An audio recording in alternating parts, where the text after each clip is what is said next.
সবাই হেলথে কাজ করি কিনা, সবাই হেলথে কাজ করি। এই লোকটাকে আমি বলে চিনি না, জানি না। এই লোকটা একদিন আমাদের অফিসে আছে, আমাদের অফিসে আছে, ব্যাঙ্গালোর থেকে ডাক্তার ফেরত দিয়েছে যে ওনার ছেলে মেয়ে সবগুলো ওনার জন্য হয়ে গেছে যে উনি বাঁচবে না এবং কিছু খেতে পারে না, বলছে 1 মাসের মধ্যেই মানে কিছুদিন চলে যাবে। তাই জন্য ওনার ছেলে বৌমা সবাই ওনার ভরসা দিয়েছে ইনি বাঁচবে না। ঠিক আছে, তারপরে আমাদের অফিসে এসে দেখার পর দেখলাম ওনার কি, আমি ওনাকে দেখে বুঝে গেছি ওনার কিডনির সমস্যা আছে, লিভারের সমস্যা আছে, দেখে বুঝে গেছি, টেস্ট করতে হয়নি, বুঝে গেছি। ঠিক আছে, আমি বললাম স্যার এই প্রোডাক্ট ইউজ করেন, কিন্তু গ্যারান্টি হবে না। ঠিক আছে, ডাক্তার যেখানে আমাদের বলেছে আপনি বাঁচবেন না, কিছু হবে না। ঠিক আছে, আজকে আমাদের প্রোডাক্ট কতদিন খাচ্ছেন আপনি এখন?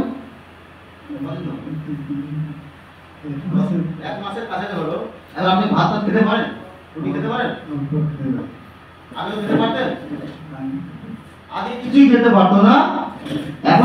এখন প্রোডাক্ট ইউজ করে এখন উনি হিপি চলাফেরা করছে, হেঁটে চলাফেরা করছে। ঠিক আছে, আমি চাই আজকে ডাক্তাররা যেটা ফেরত দিচ্ছে বাঁচছে না, আমি চাই আপনার ফ্যামিলিকে সবাইকে প্রোডাক্ট ইউজ করান, হেলথ ঠিক রাখেন। দেখেন ডাক্তাররা কি ডাক্তার করছে আমি জানি না। ঠিক আছে, ভিতরে যে রোগ আছে না, এগুলো ঠিক করতে প্রচুর টাকা লাগে। গরিব মানুষ টাকার হবে না, আজকে অনেক মারা যায়, টাকার হবে। ঠিক আছে, তাহলে আমাদের গরিব ফ্যামিলি 10 লাখ 20 লাখ টাকা 50 লাখ টাকা নিয়ে যে চিকিৎসা করবো, এই অল্প টাকার মধ্যে চিকিৎসা করে একটু ভালো হতে পারবে। আমরা বলে সবাই সুস্থ থাকেন। 95 খেয়েছে, আর হলো ইউরিক প্লাস খেয়েছে, আর হলো জ্বর থাকে সবসময়। কিডনি খারাপ হয়ে গেলে জ্বর সফর থাকে, তার সাথে বিরক্তি হিসেবে লিভার এগুলো কন্টিনিউ এখন খাচ্ছে, এখন প্ল্যানিং চলছে। ঠিক আছে, কারণ বিন্দাস হয়েছে। আমি চাই ভালো থাকো, সুস্থ থাকো এবং রেগুলার ওরা ইউজ করে ভালো থাকো, আপনারাও ভালো থাকেন। ওকে, থ্যাংক ইউ স্যার। আজকে আমার দুটো নিতে আছে, শেষ হয়ে গেছে, আবার নিতে আছে। কারণ ওনার টাকার অভাবের জন্য আমরা খুলে পিস করে 9 দেওয়া হচ্ছে।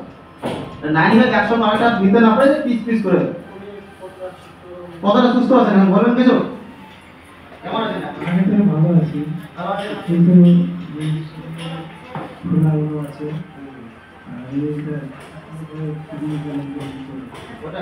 আগে একদম হাঁটতে পারতেন না, আগে কিছু পারতো না, এখন যাও হালকা হাঁটা একবার শিখছে। ঠিক আছে, 1-1.5 মাসের মধ্যে প্রাণটা ঠিক হয়ে যাবে। ওকে, ঠিক আছে, তোমাদের কাজে কাজ করবে। ওকে, থ্যাংক ইউ। হ্যাঁ, যাবো।